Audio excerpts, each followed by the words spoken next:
Bienvenue à tous sur Looking For. Aujourd'hui, je vous emmène en Asie du Sud-Est, en Birmanie, où se situe l'une des villes les plus étranges au monde, celle que l'on surnomme la capitale fantôme.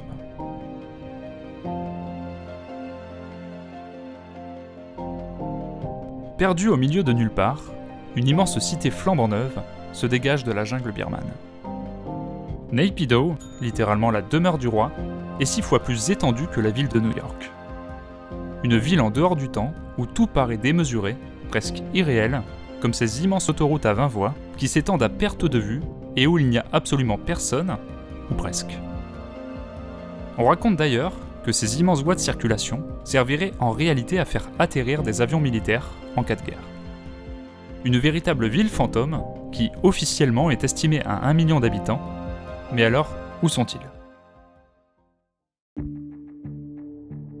Même en cherchant avec la meilleure volonté du monde, la population de cette nouvelle capitale semble être difficile à trouver.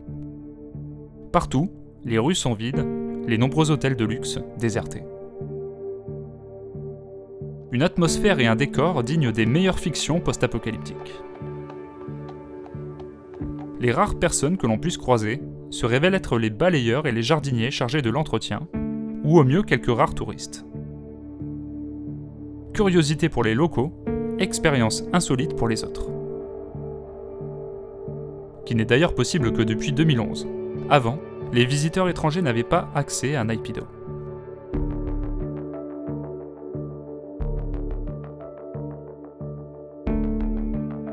Dans l'immensité de cette ville fantôme, on peut apercevoir le Parlement birman, bien gardé au sein d'un vaste complexe de 32 bâtiments décorés avec faste et protégé par des douves, telle une forteresse féodale avec seulement 3 ponts pour y accéder. Les autres rares attractions que l'on peut y trouver sont une réplique de la grande pagode Shwedagon de Rangoon, haute de 99 mètres, entièrement recouverte de feuilles d'or, où on peut croiser au meilleur des cas une dizaine de visiteurs. 4 immenses terrains de golf sont également de la partie, tout comme un grand jardin zoologique pouvant accueillir jusqu'à 100 000 visiteurs. Quant à la conception urbaine de cette étrange capitale, elle ne ressemble en rien à ce que l'on a l'habitude de voir. Il n'y a même pas de centre-ville ou de panneaux de signalisation routière, comme pour décourager les éventuels visiteurs qui voudraient s'y aventurer. Cette immense cité n'est finalement ni plus ni moins qu'un ensemble de zones divisées froidement en secteurs, tous affectés à une fonction. Secteur des ministères, secteur des armées, ou encore cité dortoir pour les fonctionnaires.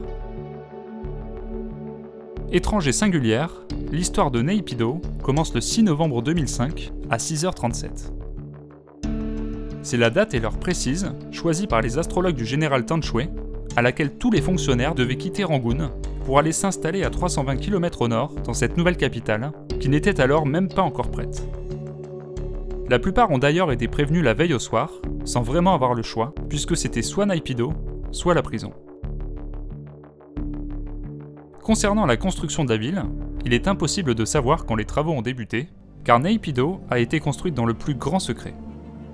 On sait en revanche qu'elle aurait coûté près de 4 milliards de dollars, une somme considérable pour un pays qui dépense à peine 0,4% de son PIB pour la santé de ses citoyens, soit l'un des taux les plus faibles au monde. Quoi qu'on en dise, les raisons de cette soudaine délocalisation demeurent toujours obscures. Officiellement, c'est la volonté stratégique de rendre plus accessible la capitale à la population en l'installant au centre du pays. Cette situation géographique la prémunirait également beaucoup mieux d'une éventuelle invasion, contrairement à Rangoon, accessible par voie maritime et donc beaucoup plus vulnérable aux attaques militaires.